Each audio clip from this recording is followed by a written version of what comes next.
অফিসে যাওয়ার সময় শম্পা পেছন থেকে এসে তার স্বামী মুন্নাকে বলল, কি টাকা রেডি হয়েছে তো, নাকি গায়ে হাওয়া লাগিয়ে ঘুরছো? স্ত্রীর কথায় কিছুটা বিব্রত হয়ে মুন্না বলল, আমি সব রকম ভাবেই চেষ্টা করছি, শুধু চেষ্টা করলেই তো হবে না, আমার হাতে এনে টাকাগুলো তুলেও দিতে হবে, তাই না? মুন্না বিরক্ত হয়ে বলল, তুমি কাবিনের টাকা ছাড়া যেহেতু আমাকে ডিভোর্স দিবে না, আমি অবশ্যই তোমাকে টাকাগুলো দ্রুত দেওয়ার চেষ্টা করছি, এর বাইরে কোনো কিছু বলে আমার মাথাটা খারাপ করে দিও না। শম্পা উত্তেজিত হয়ে বলল, ঠিক আছে, তাহলে তোমাকে আমি 7 দিন সময় দিলাম। 7 দিন মানে শুধুই 7 দিন। এই 7 দিনের মধ্যে তুমি আমাকে টাকা বুঝিয়ে দিবে, না হলে কিন্তু ব্যাপারটা কোর্ট পর্যন্ত গড়িয়ে যাবে। শম্পা, কোর্ট আমিও চিনি, কিন্তু আমি চাই ব্যাপারটা সহজভাবে সমাধান হয়ে যাক। তুমি চিন্তা করবে না, আমি একটা ব্যবস্থা করছি। বলেই সে বাসা থেকে বেরিয়ে গেল। শম্পা নিজের বেডরুমে এসে তার মাকে ফোন দিল। হ্যালো মা, বল, টাকা পয়সা তোর হাতে দিয়েছে? না আম্মু, ও তো এখনো টাকা পয়সা দেওয়ার নাম নিচ্ছে না, এখনো বলছে শুধু চেষ্টা করছি। হেলেনা বেগম বললেন, এভাবে আর কতদিন? তুই ওকে মনে হচ্ছে সিরিয়াস ভাবে বলছিস না। আচ্ছা সত্যি করে বলতো, ও কি তোর কথা গায়ে নিচ্ছে না? আম্মু, আমি আজকে ওকে 7 দিনের সময় বেঁধে দিয়েছি। আর কিভাবে বলবো বলতো? বলেছি এর মধ্যে টাকা না পেলে সহজভাবে কিছুই হবে না, আমি কোর্টে যাব।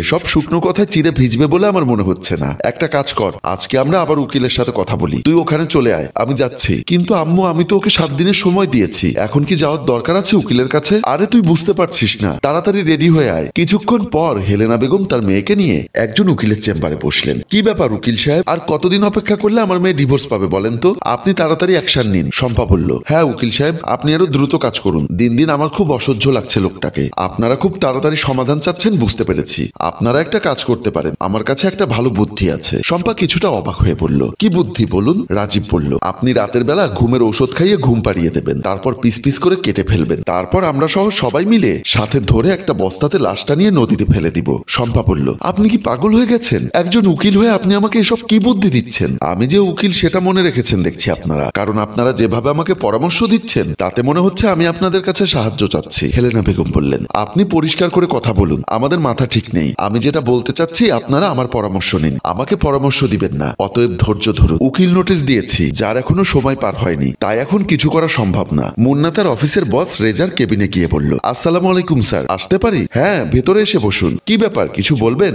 স্যার, আসলে বলতে চাচ্ছিলাম আমার কিছু টাকা দরকার। অ্যাডভান্স লাগবে? এখন তো অবস্থা খুব একটা ভালো না, আপনিও জানেন, আসলে বছরের শেষ। আচ্ছা ঠিক আছে, আমি অ্যাকাউন্টসে বলে দিচ্ছি, আপনি কিছু নিয়ে যান। কত লাগবে, 5,000 নাকি 10,000? মুন্না বলল, স্যার 30 লাখ। রেজা অবাক হয়ে দাঁড়িয়ে বলল, ওয়া, 30 লক্ষ টাকা চাইতে এসেছেন আমার কাছে? আপনার মাথা খারাপ হয়ে গেছে? হ্যাঁ স্যার, আমার মাথা খারাপ হয়ে গেছে। আমি জানি আমি যেটা বলছি সেটা পাগলের প্রলাপের মতো মনে হচ্ছে, কিন্তু এই টাকাটা আমার খুব দরকার। আমি খালি হাতে আসিনি। এই নিন, আমার যতটুকুই আছে তার কাগজ আমি আপনার কাছে বন্ধক রাখছি। এখানে সব মিলে অন্তত 20 লাখ টাকার মতো পেয়ে যাবেন, আর বাকি টাকাটা সারা জীবন আমার বেতনের টাকা থেকেই না হয় কেটে রাখবেন। রেজা কাগজগুলো হাতে নিয়ে অবাক হয়ে বলল, 10 লক্ষ টাকা তোমার বেতন থেকে দিতে গেলে কত টাকা দিতে পারবে? কত বছর লাগবে তুমি জানো? তুমি কিভাবে চলবে? কত টাকাই বা তুমি বেতন পাও? স্যার, দরকার হলে সব রেখে দিবেন, আমি শুধু দুবেলা পান্তা ভাত খেয়ে কাটিয়ে দিব অফিসের ফ্লোরে। রেজা বুঝতে পারলো মুন্নার নিশ্চয়ই কোনো বড় সমস্যা হয়েছে, তাই সে চিন্তা করে বলল, আপনি একটু আমার সাথে ক্যান্টিনে আসুন তো। ক্যান্টিনে বসে রেজা বলল, এবার বলুন তো আমাকে কি হয়েছে? এমন কি হলো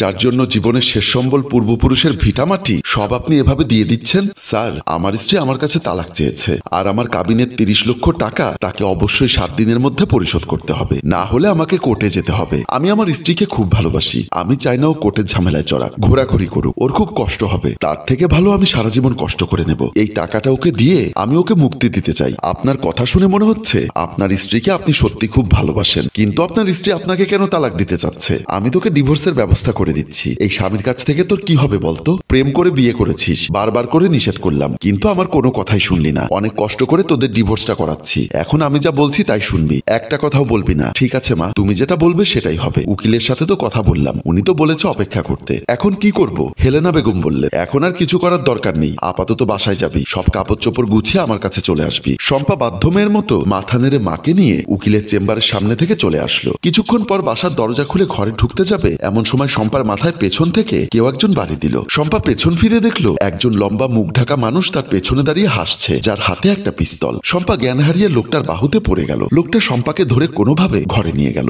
শম্পার যখন জ্ঞান ফিরল তখন চোখ মেলে দেখলো কাল কিছুক্ষণ আগের লোকটা তার পাশে বসে আছে এখনো পিস্তল হাতে। লোকটা তার বাবার বয়সী, কিন্তু তার মুখের হাসিটা বলে দিচ্ছে তার উদ্দেশ্য ভালো না। শম্পা ভয় পেয়ে উঠে বসে বলল, আপনি কে? আমার বাসায় কিভাবে আসলেন? আমি ডাকাত। ডাকাত শুনে শম্পা আরো ভয় পেয়ে গেল। ডাকাত আমার বাসায়? দেখো মামনি, তোমার আমি কোনো ক্ষতি করব না, কিন্তু তোমার বাসায় সোনা দানা টাকা পয়সা কি আছে আমার হাতে তাড়াতাড়ি দিয়ে দাও, না হলে ঝামেলায় পড়বে। আমার আমার হাতের জিনিসটা দেখতে পাচ্ছ তো, এটা কিন্তু খেলনা না। লোকটা হাসতে হাসতে কি কঠিন কথাগুলো বলে ফেললো। শম্পার হৃদস্পন্দন আরো বেড়ে গেল। তারপর সে কোনোভাবে বলল, দেখুন ঘরে এখন টাকা পয়সা নেই, তাছাড়া আমার স্বামী বাসায় নেই। আমার শরীরে যা দেখতে পাচ্ছেন সেটা ছাড়া একজোড়া কানের দুল আর একজোড়া লকেট আছে। লোকটা বড় করে হাসতে হাসতে বলল, তোর ঘরে একজোড়া কানের দুল আর একজোড়া লকেট ছাড়া আর কিছুই নেই? এ কথা আমাকে বিশ্বাস করতে হবে? তাড়াতাড়ি ভালো ভালো সবকিছু দিয়ে দিবি নাকি এটা চালাতে হবে? বিশ্বাস করুন কিছুই নেই। আমরা পালিয়ে বিয়ে করেছিলাম 7 মাস আগে। আমাদের সেরকম ঘরে দামি কোনো জিনিসপত্র নেই। লোকটা আশেপাশে চোখ বুলিয়ে বলল, সেটা তো দেখতে পাচ্ছি,